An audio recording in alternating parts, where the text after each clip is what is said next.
রাস্তা পারাপারের সময় গাড়িতে চাপা পড়ে যাবে এমন আতঙ্কেই ঘটে যায় বিপত্তি।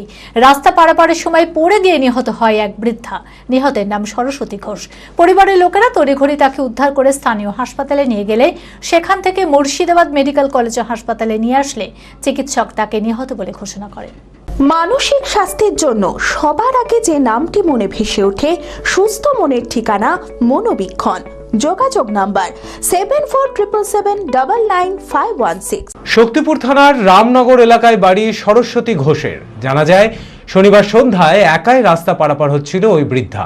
সেই সময় আতঙ্কে হোঁচট খেয়ে পড়ে যান। পরিবারের লোকেরা দেখা মাত্রই তড়িঘড়ি তাকে উদ্ধার করে শক্তিপুর হাসপাতালে নিয়ে গেলে সেখান থেকে মুর্শিদাবাদ মেডিকেল কলেজে নিয়ে আসলে চিকিৎসক তাকে নিহত বলে ঘোষণা করেন। পুলিশ দেহ ময়না তদন্তের জন্য পাঠিয়েছে। ঘটনার ওপার থেকে রাস্তার ওপারে ছিল, ওপার থেকে এপারে আসতে আসতে একটা গাড়ি আসছিল, আতঙ্কায় পড়ে গিয়ে মারা গেছে।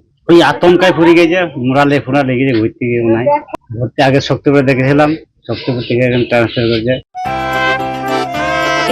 খোলা আকাশ অনেক তারার মাঝে, রামধনু রঙে যেখানে সবাই সাজে সাজে।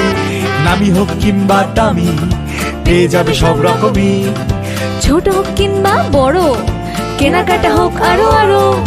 নতুন ফ্যাশনে নতুন tradition, Libas family store. Libas Libas Libas family store.